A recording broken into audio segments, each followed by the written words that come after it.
It's game 11 of the final of the Women's World Chess Championship.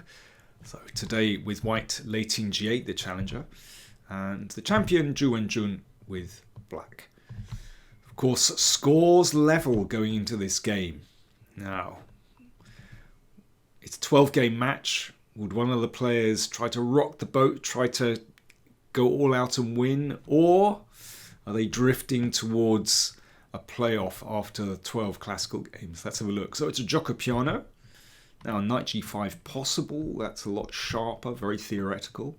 But d3 instead, so it's a proper gioco piano. And now the normal move is bishop to c5. But Wenjun plays super solidly with bishop e7.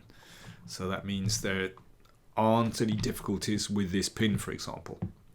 Knight c3 takes some control over d5, d6, and a4.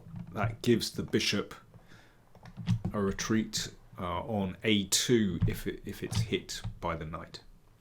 Castles, and yeah, I guess castles here for white is the normal move, but Lei plays bishop g5. Well, with the bishop on e7, as I said, this just isn't a problem. There isn't even a pin. Bishop e6. Now, one could castle here, but yeah, I just don't see that black has any difficulties here at all. But Lei exchanges on f6, and this really is a pretty dull way of playing. It seems to me this is an indication that Lei is just wanting to play really solidly. I don't think black has any difficulties here at all. For example, one could just go g6 here, bishop g7. But Wenjun plays in a very definite way, very concrete way, by exchanging on d5. Normally, I wouldn't want to give up my nice light squared bishop, but this is the idea. Knight b4, bishop retreats, and then d5. So black is able to break in the center and equalize quite easily. Lei decides to take on d4. You don't have to do that. I would prefer to castle here. And, well, perhaps white could pretend that there's a slight advantage in this endgame. Maybe, this bishop is better than this bishop here, for example. But instead, Lei just takes on d5 and c6. So black has a little bit more space with that pawn on e5, but white can just direct lots of firepower on that pawn. And both sides building up. So there are 1, 2, 3, 4 pieces defending that pawn, and 1, 2, 3, 4 pieces attacking it. So it's an adequate defense. Very often in these kind of positions, you can play d4, use that lever and exploit a pin. But of course, that rook is very well defended, so there's no pin at all. So how does white make progress? How does black make progress? Very hard to see either side doing anything here. But, well, watch what happens. Hold on. So both players playing fairly quickly here. That's a good move to stop white expanding. And g6, that creates a little bit of room for the king. And a5 claims a little bit of space on the queen side. Queen d7, well, who knows, the queen might be able to come down here. I mean, I think if white wants to sit there, I don't see anything wrong with king g2. But knight d2, Lei, well, wants to put the knight on c4. That's not a bad square. And finally, black gets ready to play f5. So queen f3 just makes room for the rook to retreat. That's what happened.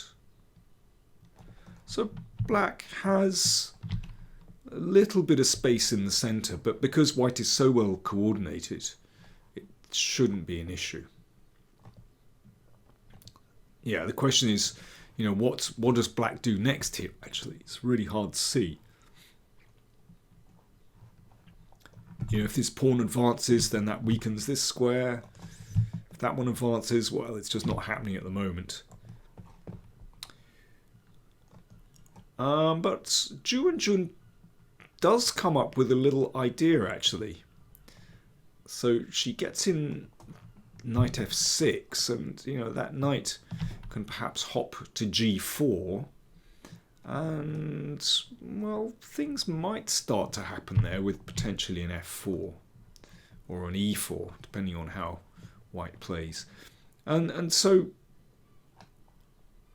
Lei played f3 to cover the g4 square. Well, yes, very solid, but somehow that weakens g3, and I think if I were black, I'd be quite happy to see that move. It's not that white has a disadvantage here, it's just that just a little bit looser now once that f-pawn advances. As many of you know, whenever I see an f-pawn advance, I kind of think, that could potentially be weak.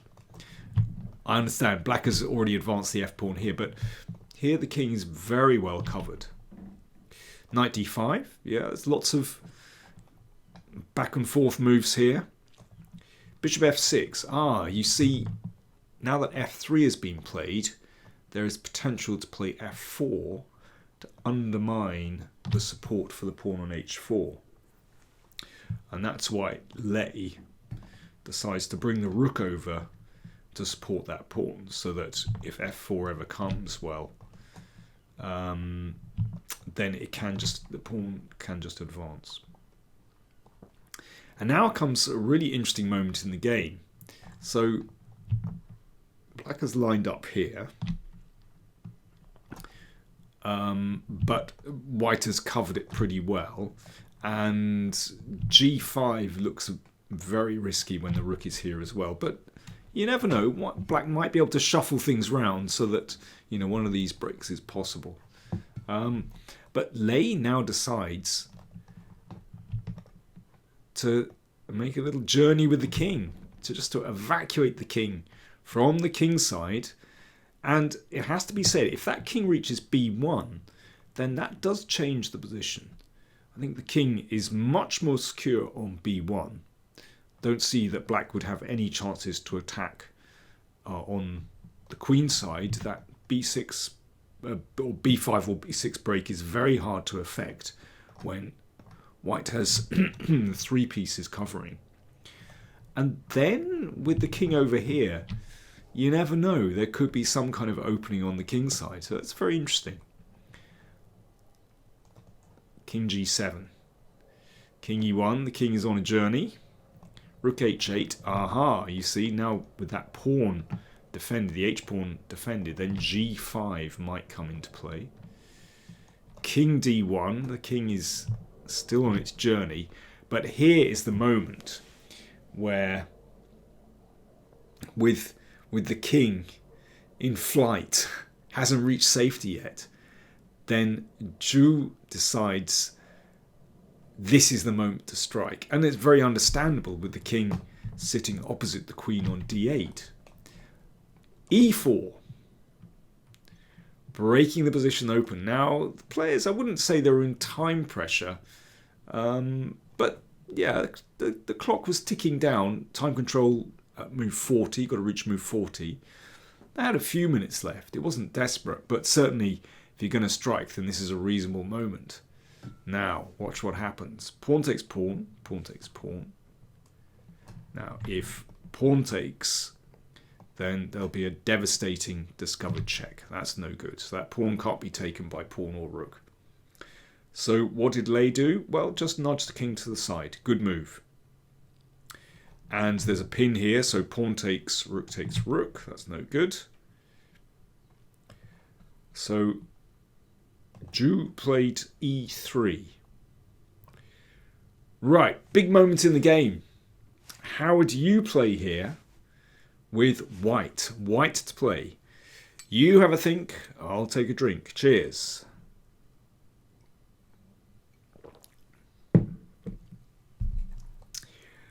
Well, the best move is to play queen g2, and this could get very sharp actually, with the king on a safe square on b1, and then d4, opening up the bishop here, and that pawn is blockaded by the rook, and you never know, g4 might come at some stage. Yeah, I realise there's potential for the knight coming, but if one could arrange this, perhaps with the rook coming to f1 and g4, you never know.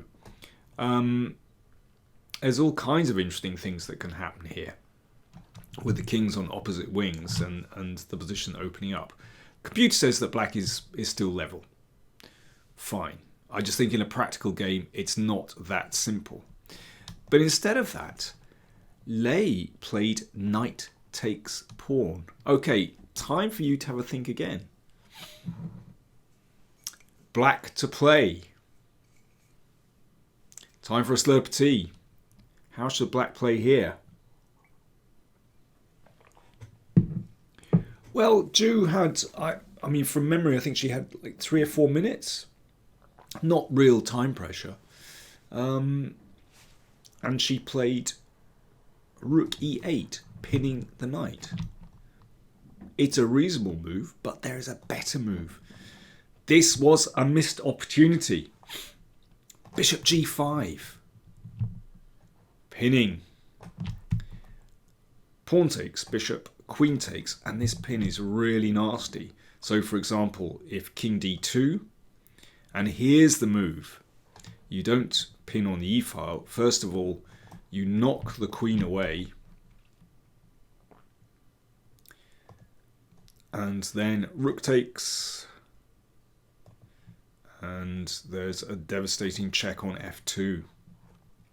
King moves back and queen takes queen. Or let's defend that knight with the rook. Again, this is the important move. I think this was the move that was obviously missed, because rook e8 wouldn't be a problem with king d2. But first of all, the queen is nudged away. So after queen g1, so the queen still defends the knight. But then rook f3. This is the really nasty move, and there is no defense here. So for example, after king d2, we can take here, for example, here takes, and rook g2. This is just winning the queen. Now, coming back here, so after rook f8, white can put up some kind of defense here by playing queen h2. Black recaptures the piece. This is the best that white can do. But this is very, very tricky to defend. So a definite missed opportunity for Ju Wenjun. She should have played bishop g5 in that position. Instead, she just played rook e8. That was defended. Here, bishop g5 just doesn't work, as in the previous variation. White survives and white wins that one. There's actually no difficulty there. So after this, well, Ju Wenjun had simply believed this was a way to equalize the position, and it does. She recaptures the pawn, and the position is now level. d4, white wants to attack that pawn, but queen d5 is a good defense. Nice centralization, and after this, there are lots of checks, and they repeated the position. And that was a draw. Wow. So for a long time, it seemed like there wasn't much going on in this position. I mean, there was some interesting maneuvering around here, but it didn't really feel like either side wanted to risk too much. And then suddenly, at this moment, the position broke open with e4, and actually that could have led to opportunities for both sides. Very interesting. I think both sides missed opportunities. I think this is more about mindset than anything. I think both players imagined that, well, or somehow were content with the draw. So they were happy when they saw continuations that seemed to lead towards a draw and headed for those, but they both missed chances. Now, there's one classical game to go. Game 12, which takes place tomorrow, Saturday. Will Wenjun go for it with white, or will she just play solidly? And if she does, another draw, that will lead to 4 rapid play games to be played on Sunday. We shall soon see. Thanks for watching. Stay tuned.